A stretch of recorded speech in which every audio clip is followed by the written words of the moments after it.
Hi, everybody. I'm Skye Schooley. I'm a staff writer here with business.com. And today we'll be talking about how to conduct phone screen interviews. Now, the phone screen interview is a brief preliminary screening that you conduct on job candidates before they move on to the formal interview. And knowing the right type of questions to ask in these phone screens can make a world of difference in the effectiveness of your phone screening interviews. And to get some expert insight on this topic today, we are joined by Paul McDonald, the Senior Executive Director for staffing firm Robert Half.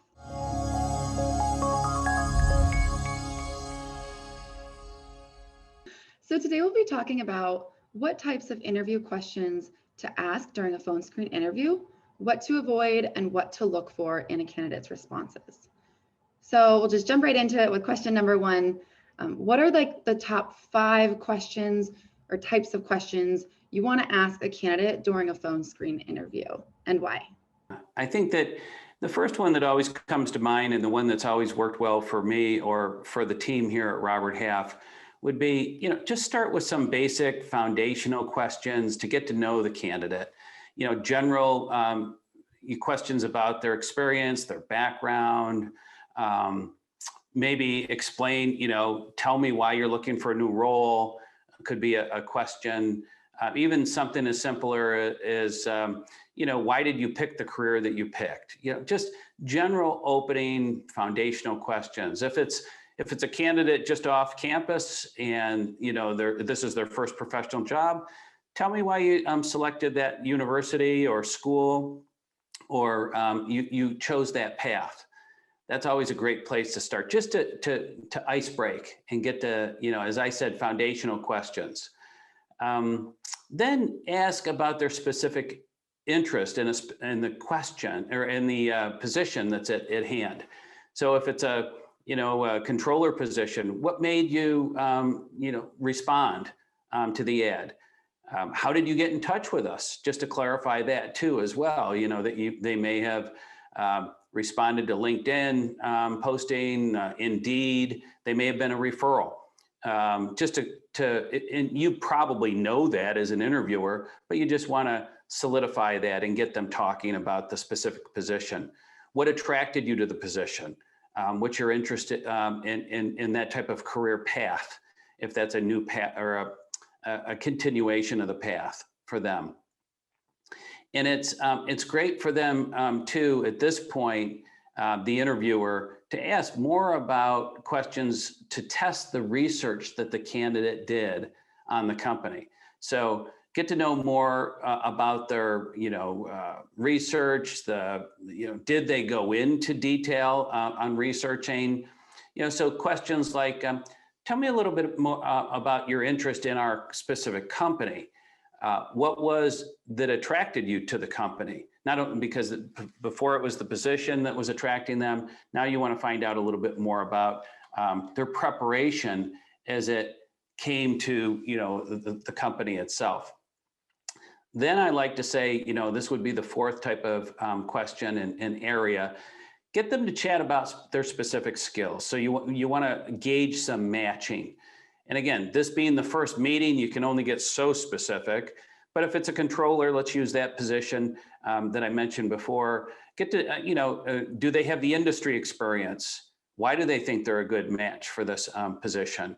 What is it with their technology background that would be a good match for what you have posted and what they've heard about the position? So, you've gauged their interest in the company, you've gauged their interest and research into the position that they've done, you've gained an overview of their background. Now, as I mentioned before, it's the specific skills looking for a match here. And, it's a more detailed conversation about their work history, relevant projects.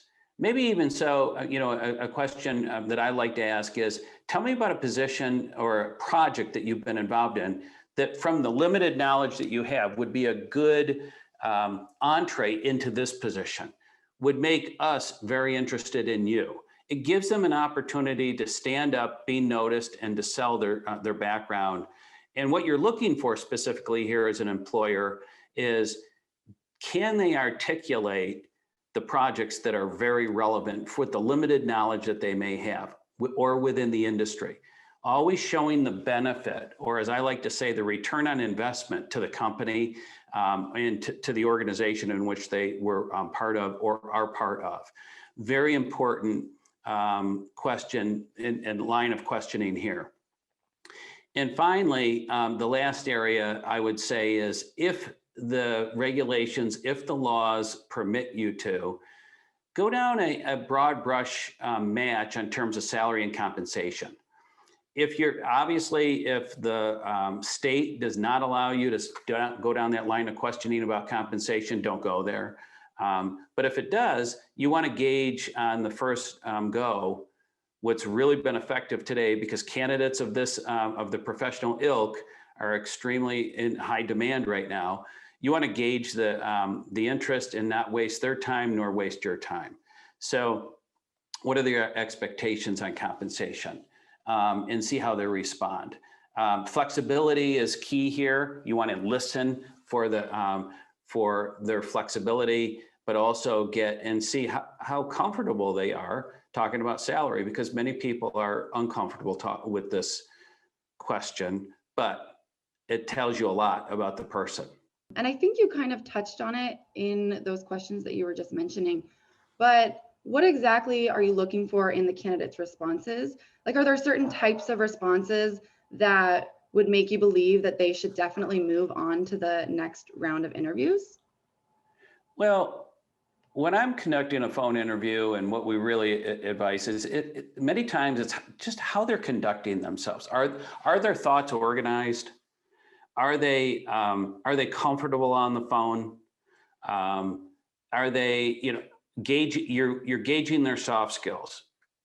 You're gauging specific skills, but you'll get into more of that later. But it's the research that they've done is very important, because there's so much information available today on the internet, in the public domain, that you can find out about a company. You can even find out more about a position by doing some research through LinkedIn. It's the soft skills on how they conduct themselves that are so important, because today, from the employers in which we've been dealing with for many years, and it's becoming more and more important, it's the soft skills. How do they communicate? How do they, are they listening to the question? Are they answering the question? Can they give you examples? Are they prepared? So all those things are very important. That's what you're listening for. And when you're looking for these responses, are there any, conversely, are there any red flags that will make you think, you know what, maybe they're not ready to move on to the next round of interviews for this company? Well, if they didn't do their research, that's a red flag.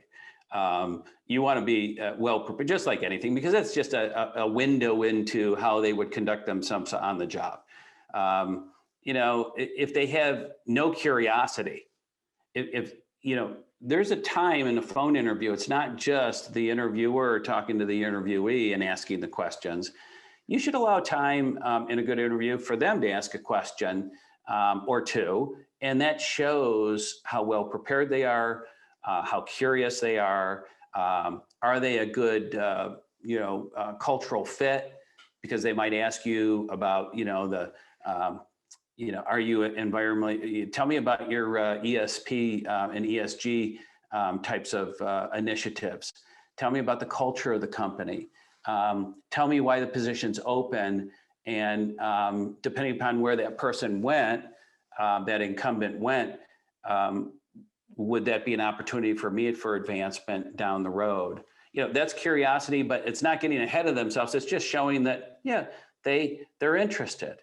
That they have questions. They've done some research. The last red flag that I would point out, Skye, and this is a big one, and I learned this early on in my recruiting career, and that is, are they negative about their former employers?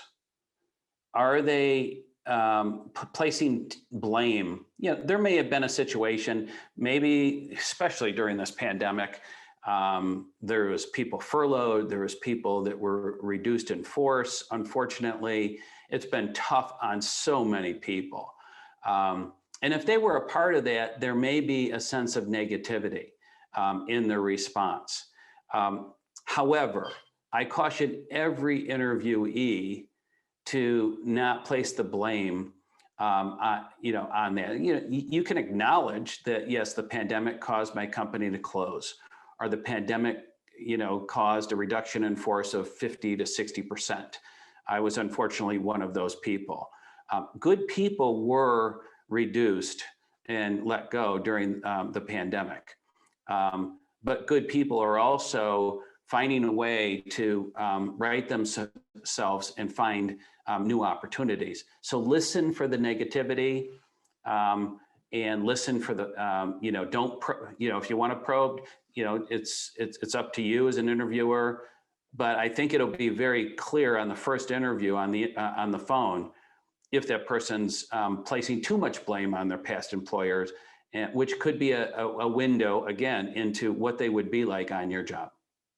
Yeah, definitely. And I think that's especially important right now because, like you had said, so many people were furloughed and there's a lot of uncomfortability that comes with that. But that is definitely key. And so to go on, do you have any final advice? I know you had mentioned that some states might not let you talk about salary. Are there any other topics or questions that you should avoid talking about? And if so, well, as an interviewer, and this is where you're training from HR, and this is where you're training in your state, is in all the requirements. That it's so important to be in the know before you step into the interview, what you can and cannot talk about. But you can ask questions like, tell me why, tell me what you've been doing for the past year or two. And if someone says, well, I just took a break, I studied, it's okay to listen to those responses. It's not okay to talk about anything to do with maternity, with children, care for loved ones, but if you ask the questions, just tell me about what, if there's a gap in the resume, what did you do in this 2-year period of time? Let them respond, but don't lead in with, specific questions. And again, follow your legal department's advice, your HR department's advice on what questions you can and cannot ask. But those are things that are, taking too much risk as an interviewer is not a good idea. So again, best advice is to follow your legal department's advice, your HR's department's advice, and stay away from those getting into, marital status, pregnancy, anything to do with discriminatory questions. Stay away from.